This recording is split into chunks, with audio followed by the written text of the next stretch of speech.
अब मेरे साथ सारे लोग आवाज देना मदीने की सरकार को। लब्बैक या रसूल अल्लाह। ओए आवाज बुलंद कर। लब्बैक या रसूल अल्लाह। लब्बैक या हबीब अल्लाह। अल्लाहुम्मा लब्बैक या रसूल अल्लाह। नीचे कर की तकरीर का सिर्फ दो हिस्सा होगा।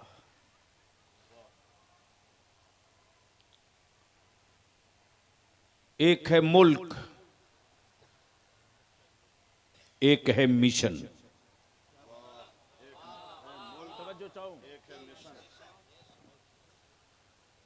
समझ में आवे तो बोलना।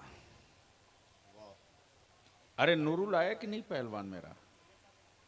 नूरुल साहब भी पीछे हैं और शायर हिंदुस्तान अंदली बेगुलशानी रिसालत शायर मशहूर हजरत मोहम्मद अली फैजी साहब किबला की भी आमद हो।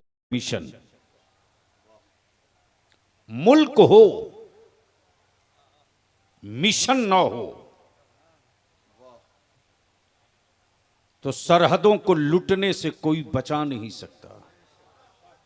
तवज्जो चाहो, पढ़े लिखे लोग बैठे हो। मुल्क हो और मुल्क में खजाना भी हो, बचाने का मिशन न हो तो अंधे भी लेकर चल पड़ेंगे। सवाल ये उठता है कि जमीन रब की बनाई, सरहदें बंदों ने बनाई। जमीन रब ने बनाई, सरहदें बंदों ने बनाई। आसमान रब ने बनाया, तकसीम बंदों ने किया। समंदर रब ने बनाया, बंटवारा बंदों ने किया। इंसान रब ने बनाया, तकसीम इंसानों ने किया। अब जहन को यहीं रोक लो। तो अब इंसाफ से बोलो, ये मुल्क है किसका?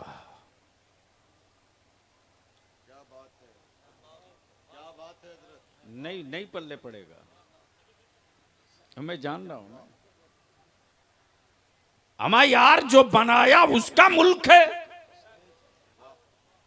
या जो बसा है उसका मुल्क है? जोर से जोर से जोर से जोर। तवज्जो चाहो। मुल्क बनाने वाला मालिक है, बसने वाला मालिक नहीं है। और माफ करना, बनाने वाले की कोई हद नहीं है। बसने वालों के मकान की भी हद है, दालान की भी हद है, दरवाजे की भी हद है। अब जहन को यही रोक लो। जमीन का मालिक अल्लाह, आसमान का मालिक अल्लाह, दरिया का मालिक अल्लाह, चांदो सूरज का मालिक अल्लाह, जमीन और आसमान में जो कुछ है सबका मालिक। फिर ये दावा कैसा कि ये मुल्क मेरा है, ये मकान मेरा है, ये घर मेरा है, ये खेत मेरा है? अल्लाह ने पावर ऑफ अटर्नी भी देकर आजमाया है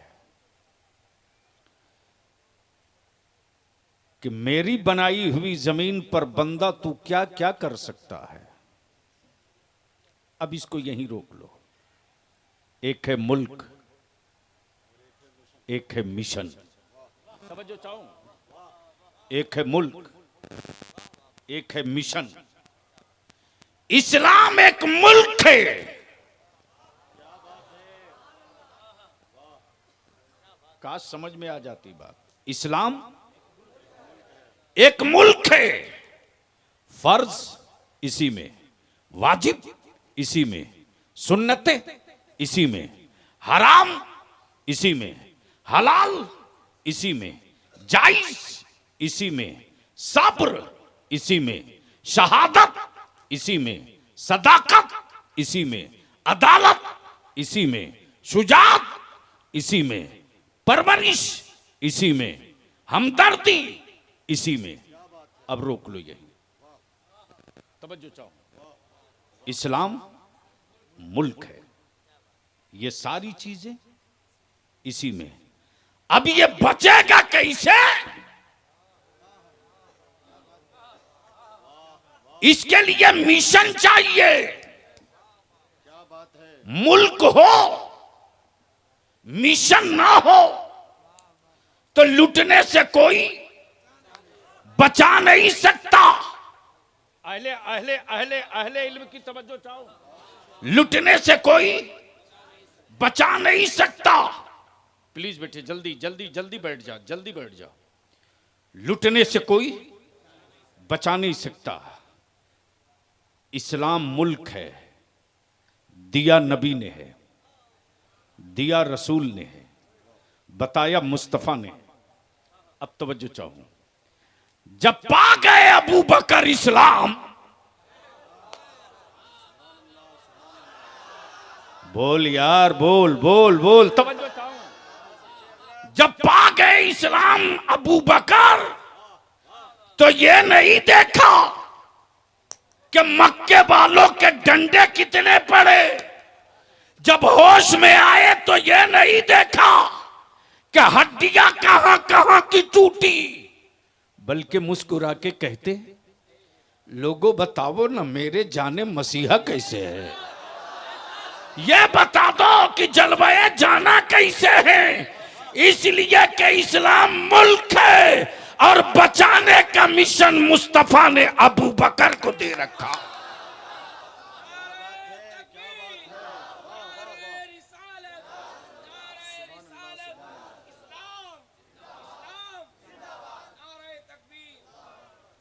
अब इसी पर गुफ्तगू हो तो रात छोटी पड़ जाएगी, लेकिन इसी में से थोड़ा सा हिस्सा और निकालता हूं।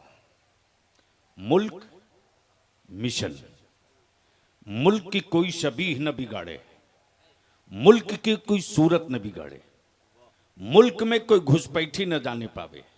तो बचाने का मिशन फारूक आजम के पास, बचाने का मिशन उस्मान गनी के पास, बचाने का मिशन मौला अली के पास, बचाने का मिशन अमीर मुआविया के पास, बचाने का मिशन गौसुस सकलैन के पास, बचाने का मिशन गरीब नवाज के पास। अब किसी भी शहर में या किसी भी मुल्क में सब अच्छे बुद्धि के थोड़े ही होते हैं। कुछ पागल भी होते हैं, कुछ पागल भी होते हैं। तो ऐसा नहीं है, ऐसा नहीं है कि पागलों में मौलवी नहीं होता। अगर बात उतर जाए खोपड़ी में तो बोलना, बोल दो, अरे बोलो बोलो। ऐसा नहीं है कि सत्ता में बैठने वाला ही सिर्फ पागल हो। हाँ, इतना तो तय है कि हम जिस भारत में रहते और जो मेरा मुल्क हिंदुस्तान है, जिन पागलों का इलाज कहीं नहीं होता, उन पागलों का इलाज हिंदुस्तान कर दिया करता है। तवज्जो चाहो, ठीक कर भैया। नहीं नहीं, तेरी आवाज खुल नहीं रही, इक्को नहीं देना, मोहब्बत से बोल लो।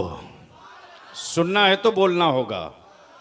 अरे रंग में आके बोल दो, बोल। वाह वाह वाह वाह, क्या कह रहा था मैं, क्या कह रहा था? जिन पागलों का इलाज कोई मुल्क ना करे, उन पागलों का इलाज भारत करता है। इसलिए कि इस्लाम मुल्क है बचाने वाला मुस्तफा और बचाने वालों की जमात जो नबी ने तैयार की। अब जहन को यही रोक लेना, यही रोक लेना। जिन पागलों का इलाज कहीं नहीं होता, उन पागलों का इलाज भारत में होता है। तवज्जो चाहूं, सत्ता के तख्त पर बैठा जब पृथ्वीराज पागल हो गया तो इलाज करने के लिए मेरा मोइनुद्दीन आ गया था। क्या बात है हजरत, क्या बात है। नारे तकबीर, जरा हाथ उठाकर नारे तकबीर, नारे रिसालत, फैजाने गौसे पाक, फैजाने ख्वाजा गरीब नवाज। और जब नबी की अजमत, रसूल की रिफात, मुस्तफा की शौकत पर पत्थर मारने वाले सऊदिया के ज़कातखोरों ने एक टीम बना दिया, तो उनका इलाज करने के लिए बरेली में इमाम अहमद रजा आ गया। तवज्जो चाहूं। और जब जब अरब के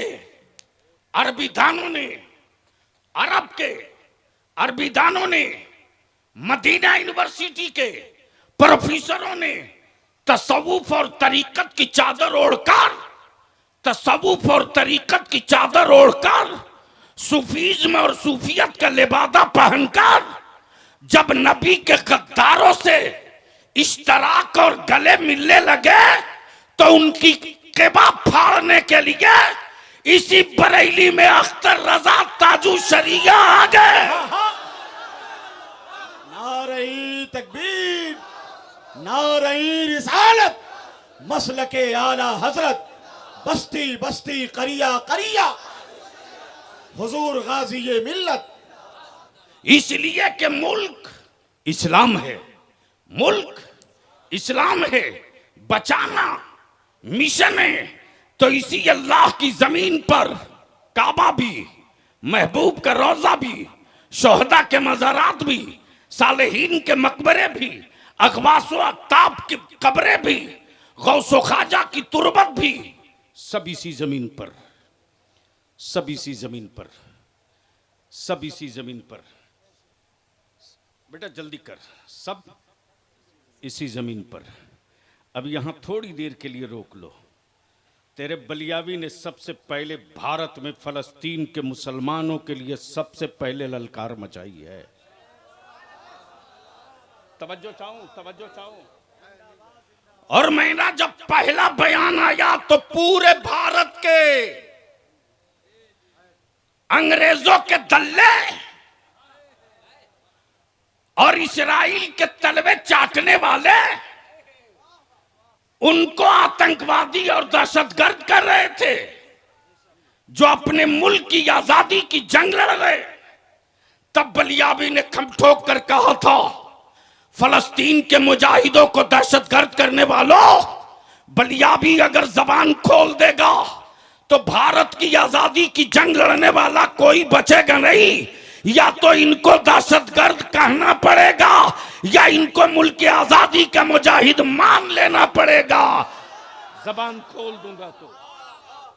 तवज्जो चाहूं, अपने उलमा और नौजवानों के लिए मैं मालूमात के लिए ये बता दे रहा हूं, लिख लो ताकि गट्टा थाम के बहस कर सकना। जर्मनी में हिटलर ने, किसने, जोर से बोलो, किसने? कोई कादिरी नहीं था।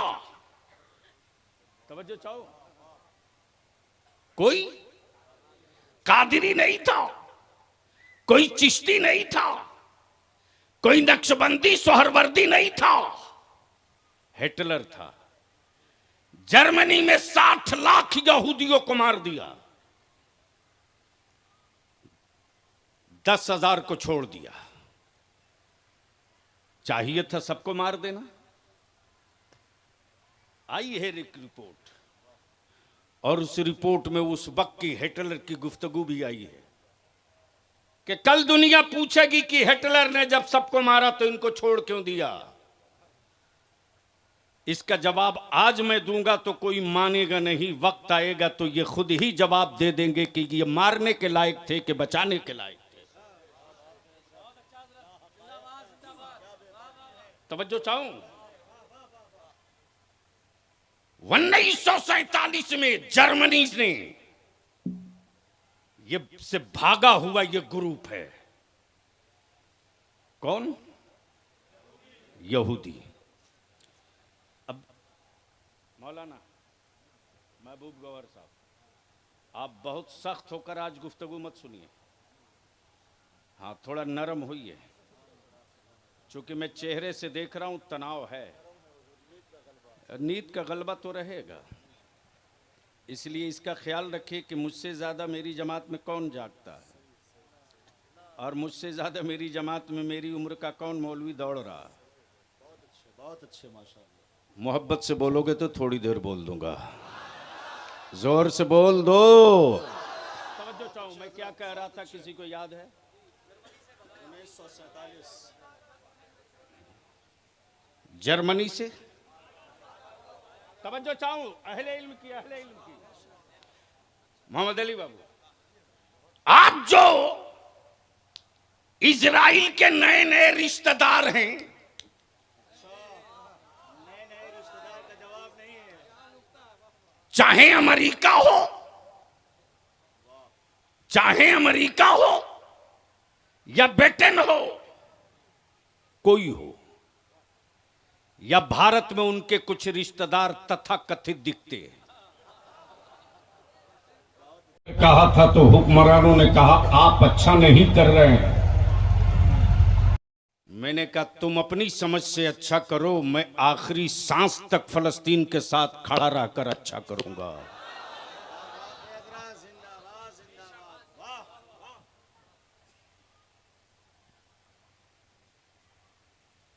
कहां गए वो रिश्तेदार? जब जर्मनी से हिटलर ने इनको भगाया तो ना ऑस्ट्रेलिया ने जगह दिया, ना अमेरिका ने छुपने को जगह दी, न ब्रिटेन ने इनको उतरने दिया, न रशिया ने इनको पानी पीने दिया। लेकिन मेरे नबी का गुलाम कभी सख्त दिल नहीं होता। तवज्जो चाहो, जब यह लूटा हुआ काफिला लौटा और फलस्तीन के साहिल पर पहुंचा तो फलस्तीन के ईमान वालों ने कहा लूटे हो, पनाह मैं दूंगा, उजाड़े गए हो, बसाऊंगा मैं, भूखे हो, खिलाऊंगा मैं, प्यासे हो, पानी पिलाऊंगा मैं। बसा दिया। क्या किया? बसा दिया। बलियाबी कहता है रिश्तेदारी का ऐलान करने वालों, तुम्हारे परदादा ने क्यों नहीं बसा लिया? लेकिन याद रखना, किसी भी धर्म मजहब के हो, यह भारत के डीएनए और भारत की मिट्टी की तासीर है कि भारत कभी भी जालिम के साथ खड़ा नहीं हुआ। यही भारत है जब प्रधानमंत्री कोई और था, लेकिन इसी भारत का एक लीडर जिसका नाम अटल बिहारी वाजपेयी, उन्होंने उसी दिल्ली के रामलीला मैदान में बबागे दोहल कहा था, मैं आरएसएस का मेंबर हूं जरूर, लेकिन सच ये है कि फलस्तीन मुसलमानों की अपनी जमीन है, यहूदियों ने कब्जा किया है, उसको खाली करना होगा। ये मैं नहीं कह रहा हूं, ये तारीख कह रही है। अब जरा सा आंखें खोल तो मैं तुझको दो तस्वीर दिखाता हूं। उलमा इकराम से गुजारिश करूंगा, अगर हार्ट बर्दाश्त कर सकने के लायक हो तो जरा सा आ जाइए मैदान में, दो हाथ हो जाए, लेकिन बोल दो जोर से। अरे बोल, डरता क्यों है? जोर से। तवज्जो चाहो। अब पूरी दुनिया में यह तस्वीर साफ हो गई कि कौन मजलूम के साथ है, कौन जालिम के साथ है। यह तस्वीर अब क्लियर, घबराना मत नौजवानों। यह सिर्फ फलस्तीन की जमीन का की जंग नहीं है, बल्कि अब तो यह क्लियर हो गया, यह इस्लाम और कुफ्र की जंग है। यह वाज़े हो गया कि एक तरफ नबी के आशिकों की जमात खड़ी है तो दूसरी तरफ दज्जाल की औलादों की जमात खड़ी है। यह क्लियर हो गया, यह क्लियर हो गया, समझो चाहो। और जो नबी के आशिकों के गिरोह का है वह तैयब उर्दगान छुप कर धमकी नहीं दे रहा, मशवरा नहीं ले रहा, वो ऐलान आम करके कह रहा है कि तुर्क की मिट्टी वो है, फलस्तीन की मिट्टी, तुर्क की मिट्टी ये है, तुर्क का बाजार ये है, तुर्क की तारीख ये है कि जब जब इस्लाम के खिलाफ फितनों ने सर उठाया है तो नजर से कोई नहीं निकला, मक्के से कोई नहीं निकला, सऊदिया के हुक्मरानों की हवेली से कोई नहीं निकला। जब भी निकला है इस्लाम के मुल्क के वकार के हिफाजत के लिए तो मुस्तफा के गुलामों के छावनी से निकला है, नबी के गुलामों के आबादी से निकला है, मुल्क चाहे जो। नारे तकबीर, नारे रिसालत, हुजूर गाजी मिल्लत, फैजान गौसे आजम कॉन्फ्रेंस। फलस्तीन पर आज बोलना मकसद नहीं है, मैं बोल चुका हूं चंद रोज पहले। हाँ, ये भी सही है, एक दौर था महबूब गौहर साहब जब इस्लाम और आतंकवाद के नाम की बलियाबी की एक तकरीर हुई थी, और उस वक्त मैंने साबित किया था कि पूरी दुनिया से आतंक खत्म करना हो तो बलियाबी को सिर्फ 48 घंटे के लिए प्रधानमंत्री बना दो। पूरी जमीन पर सबसे बड़ा आतंकवादी अमेरिका है। बोलो सही है कि गलत? जोर से बोल, सही है कि गलत? मौत का सौदागर अमेरिका, असलहा और बम बारूद बेचने का व्यापारी अमेरिका, जिसने पूरी दुनिया के मुल्कों का निजाम दरहम बरहम कर रखा। इसलिए बलियाबी कहता है शकूनी मामा का रोल अब बहुत अदा नहीं कर सकते हो। नहीं समझ में आया? के लिए बलियाबी काफी है। वाह वाह वाह। शकूनी मामा का रोल अब बहुत अदा नहीं कर सकते हो, और मुस्तफा के गुलामों से पंगा लेने के लिए सोचते हो। सही ऊंट अब पहाड़ के नीचे आया है, इसलिए कि अब तो यह भी क्लियर हो गया कि कौन बंद किसके साथ, कौन खुला किसके साथ। तवज्जो चाहूं? अब तक किसी बंद वाले ने मैदान में उतर के नहीं कहा मैं किसके साथ हूं, लेकिन इमाम अहमद रजा वाला पहले दिन से छाती ठोक करके कह रहा है मैं उनके साथ हूं जो बैतुल मुकद्दस के साथ है, मैं उनके साथ हूं जो फलस्तीन के साथ है, मैं उनके साथ हूं जो मजलूमों के साथ है। लेकिन इस पर भी दुनिया में रिसर्च हो रहा है।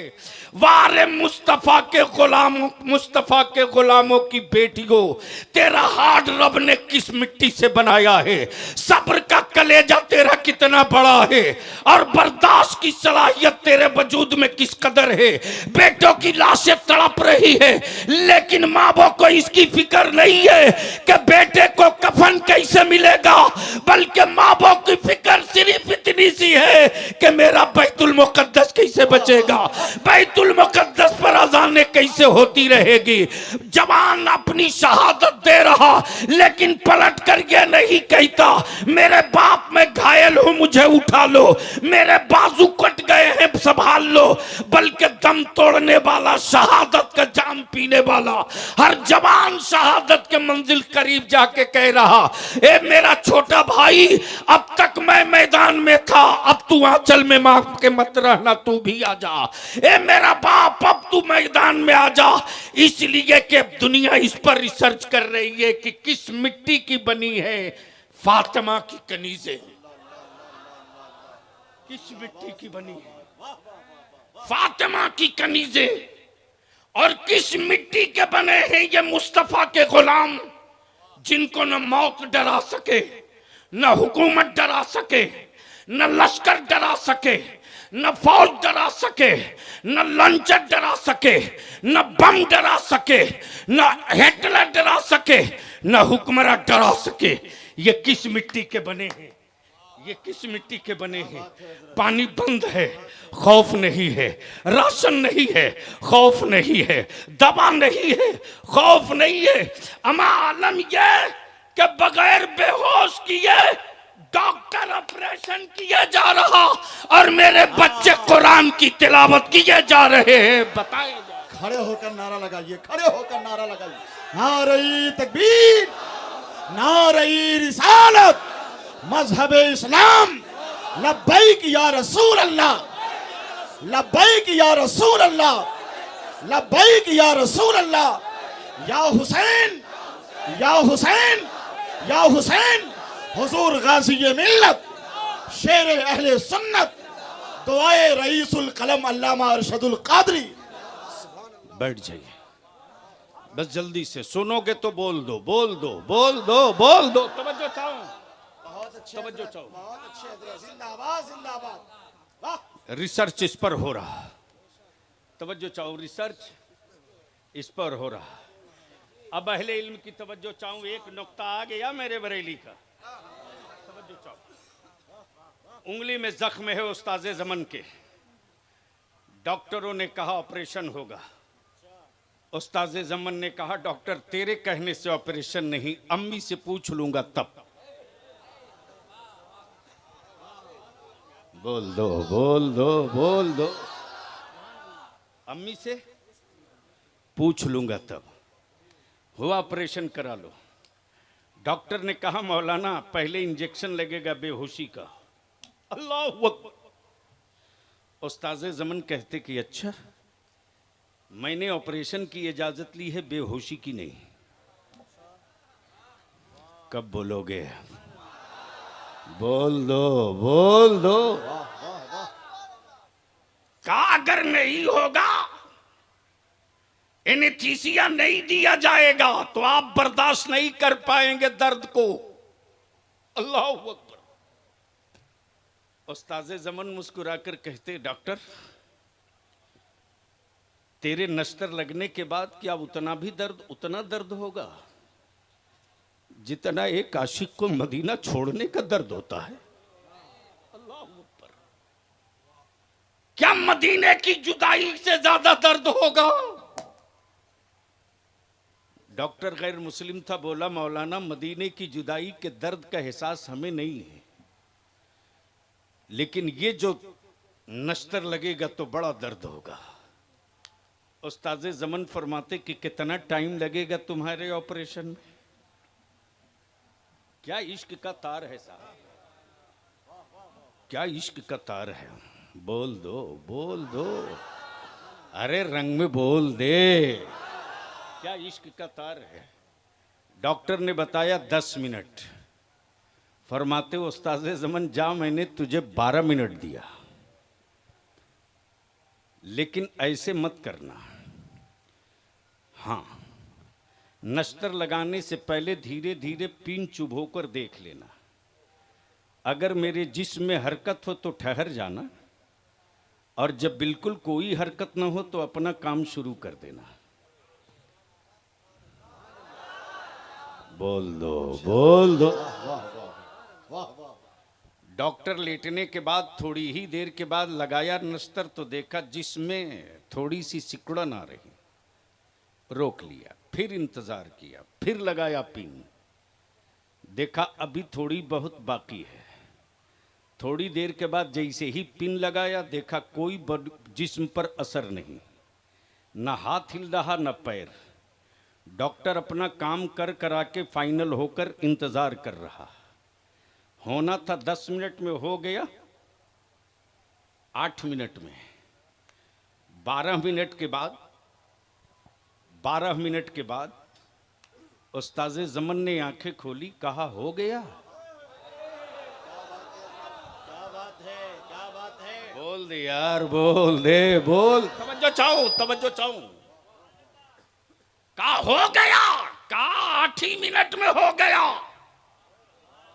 लेकिन एक काम बच गया, एक काम बच गया। उस्ताज़े ज़मन फरमाते कि तेरा काम हो गया, अब कौन सा काम बचा? काम मौलाना, ऑपरेशन तो मैंने हजारों हजार किया, लेकिन बगैर बेहोश किए नहीं। ये तो आप बता दे कि मैंने नश्तर लगाया, न दर्द न टीस, न चीख न पुकार, आखिर आप थे कहां? तो उस्ताज़े ज़मन जवाब देते, मेरा जिस्म तेरे हॉस्पिटल में था, मेरा वजूद गुंबदे खजरा के चौखट पर था। क्या बात है हजरत, जिंदाबाद जिंदाबाद, वाह वाह वाह। बोल दो, बोल दो। वाह वाह वाह।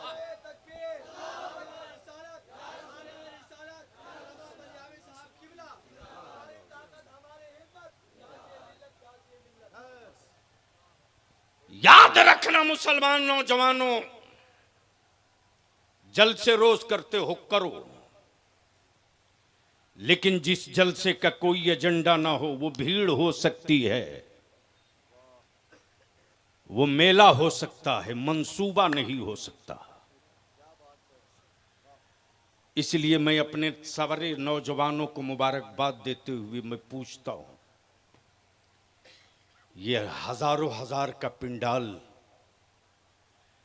गांव गांव से चलकर आए हुए हमारे नौजवान बुजुर्ग तुम्हारा पिंडाल देखने नहीं आए हैं रे,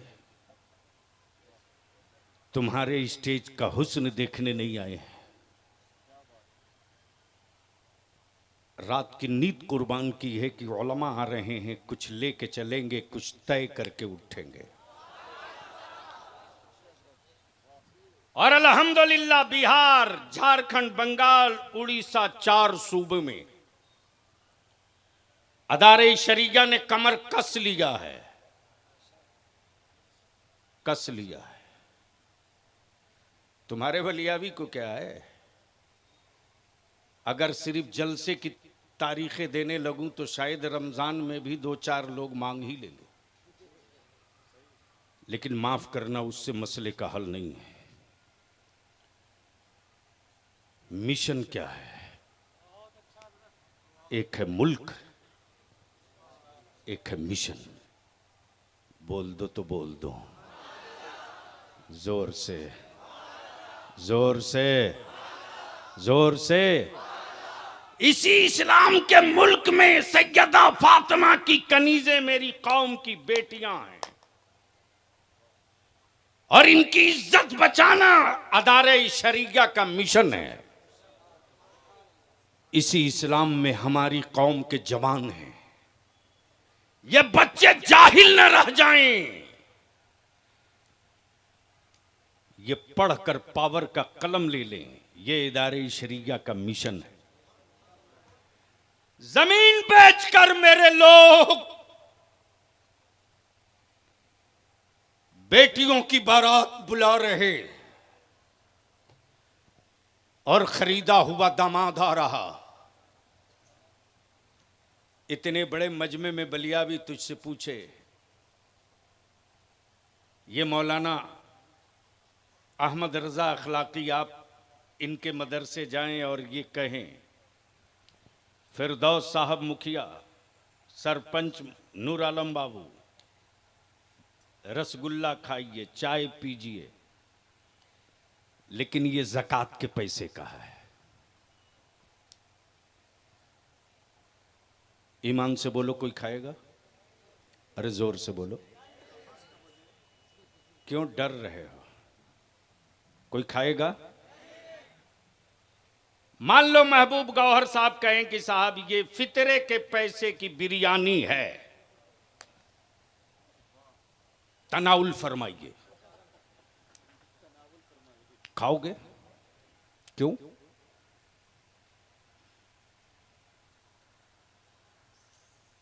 बलियावी इसी का जवाब चाहता है, दे दो तकरीर मुकम्मल।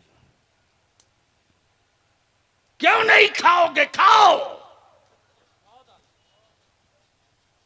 तो आप यही कहोगे मैं फितरा देता हूं, फितरा खाता नहीं। मैं ज़कात देता हूं, ज़कात खाता नहीं। मैं खैरात देता हूं, खैरात खाता नहीं। इंसाफ से बोल मुसलमान,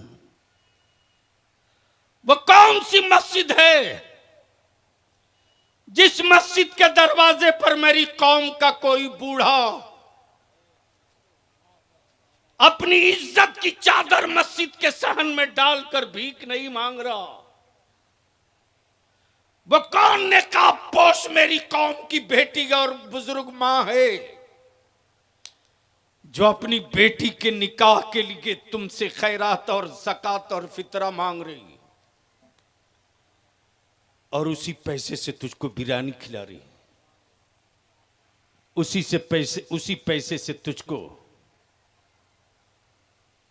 रसगुल्ला और थम्सअप पिलाया जा रहा। एक आखिरी बात बता दो, ऊपर से लेकर नीचे तक बलियावी इसकी परवाह नहीं करता है कि दिल्ली का हुक्मरान नाराज होगा कि पटना का हुक्मरान नाराज होगा। बलियावी को एक ही जुनून रहता है, मेरे मौला सब नाराज हो जाए, तेरा महबूब नाराज ना होने पाए।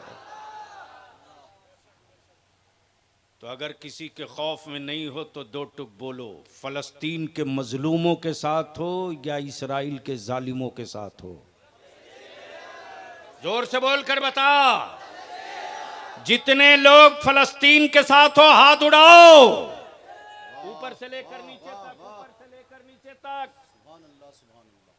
ऊपर से लेकर नीचे तक, ऊपर से लेकर नीचे तक, किसी का हाथ नीचे न रहे। मैं आवाज दूंगा ईमान वाला तू किसके साथ, तो आप जवाब देना फलस्तीन के साथ। ईमान वाला तू किसके साथ? दो बार दोहराओ, ईमान वाला तू किसके साथ? ईमान वाला तू किस, इंसाफ वाला तू किसके साथ? भारत वाला तू किसके साथ?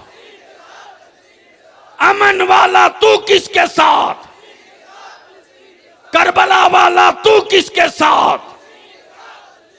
अहमद रजा वाला तू किसके साथ? अहले सुन्नत वाला तू किसके साथ? नीचे करो। तो आज से नहीं, अब भी से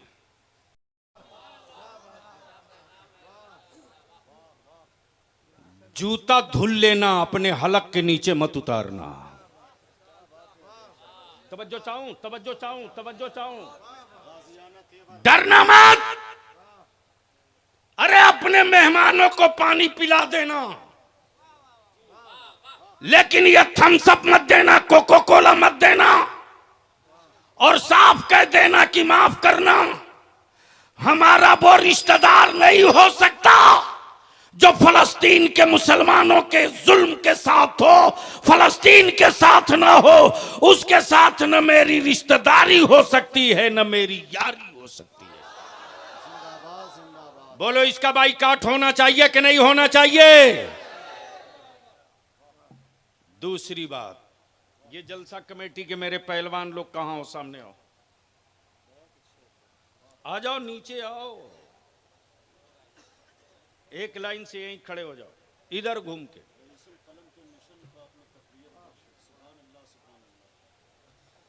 हाँ, नूर कहाँ गए? नूर कहाँ गए? नूर हाँ आ गए, बस इधर घूम जाओ। इस वक्त ये कौन सा गांव है? मुजफ्फरपुर के मझौलिया में सिर्फ ये हजारों हजार लोग ही आपको नहीं देख रहे हैं, बल्कि इस वक्त पूरा हिंदुस्तान नहीं, बैरून मुल्क भी आपको देख रहा है। अब ये जितने जलसा कराने वाले नौजवान हो, आइए बड़े साहब, माशाल्लाह क्या बात रही।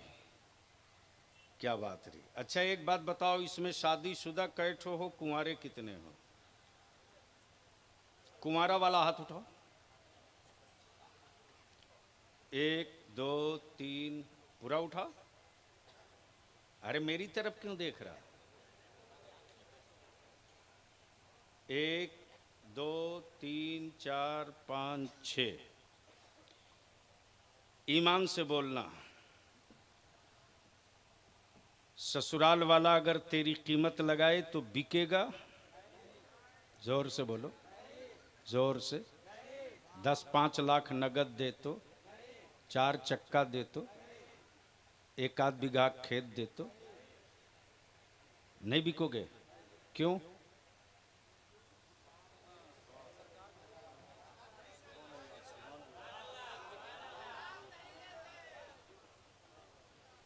अच्छा बकिया जितने बैठे हैं वो बिकने वाले हैं? तो इसमें कुंवारा कितना खड़ा हो जाओ। कुंवारे खड़े हो जाओ, कुंवारे खड़े हो जाओ, जिनका निकाह नहीं हुआ खड़े हो जाओ। जो बिकने वाला माल हो अल्लाह के वास्ते वो खड़ा मत होना।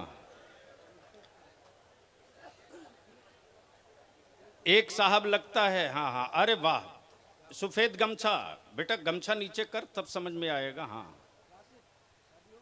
माशाल्लाह। अच्छा स्टेज पर भी ढेर मौलाना लोग कुंवारे होंगे, तो क्या ये ऊपर कमाल बिकने वाला है? वैसे भी नूरे मुजस्सम को कोई नहीं नकदी देने वाला है। मालूम है कि रोजे पाते हैं मुस्तफ़ा की नात का सदका। तो ये जितने खड़े हो ईमान से बोलो, क्या मेरी बेटियां और मेरी बहनें इस्लाम में बोझ बनाकर रखोगे या इस्लाम की जरूरत बनाकर रखोगे? जोर से बोल, इस्लाम की बोझ या जरूरत? तो जब इस्लाम की जरूरत हो तो बेटी चाहे किसी की हो, भतीजी चाहे किसी की हो, अरे उस कौम को कौन हुक्मरान खरीद सकता है रे? जो कौम गुंबदे खजरा की चौखट पे बिक चुकी हो। तो ईमान से बोलो, जहेज खत्म होना चाहिए कि नहीं होना चाहिए? तिलक को दफन करना चाहिए कि नहीं करना चाहिए? ये जो इदारे शरिया की तहरीक बेदारी चल रही है, ये चलनी चाहिए कि नहीं चलनी चाहिए? चलनी चाहिए कि नहीं चलनी चाहिए? आखिरी बात, मेरे रसूल की इज्जत पे हाथ डालने वाले बहुत से लोग इस वक्त भारत में सुपारी लिए हैं, और मेरे बच्चों को लावारिस समझकर कोई ट्रेन में शूट कर दे, कोई मॉब लिंचिंग कर दे, तो इन दोनों के खिलाफ कानून बनना चाहिए कि नहीं बनना चाहिए? जोर से बोल, बनना चाहिए कि नहीं? मुसलमानों के लिए सेफ्टी एक्ट बनना चाहिए कि नहीं? नबी के नामूस के लिए नामूसे रिसालत का कानून बनना चाहिए कि नहीं? तो इसके लिए संघर्ष करना पड़ेगा। निकलोगे? बुलाएगा इदारे शरिया बलियाबी तो निकलोगे? निकलोगे? निकलोगे? तो लालू और नीतीश जी का और राहुल का झंडा लेकर बार बार निकले हो, सर पे गुलामी की टोपी और हाथ में नबी की इज्जत का झंडा लेकर निकल पड़ो। और इसी 3 दिसंबर को लिख लो, कै दिसंबर को? 3 दिसंबर को ताजपुर हाई स्कूल में, ताजपुर हाई स्कूल के मैदान में वहां के सेक्रेटरी और कौमी इत्तेहाद मोर्चा के लीडर, अदारे शरिया के मजलिस शूरा के रुकन मोहतरम जनाब फिरदौस मुखिया जी, और अभी सरपंच साहब से भी बातचीत हुई है, प्रमुख साहब से, जितना इस इलाके में गांव से आए हो 3 दिसंबर लिख लो, दिन में, रात में नहीं। इसलिए कि रात में निकले हो, किसी ने देखा किसी ने नहीं देखा, और जब दिन में निकलोगे छाती ठोक करके कहोगे कि अब हम निकल पड़े हो, रोक सकते हो तो रोक लो। तब ईमान से बोलो कि 3 दिसंबर को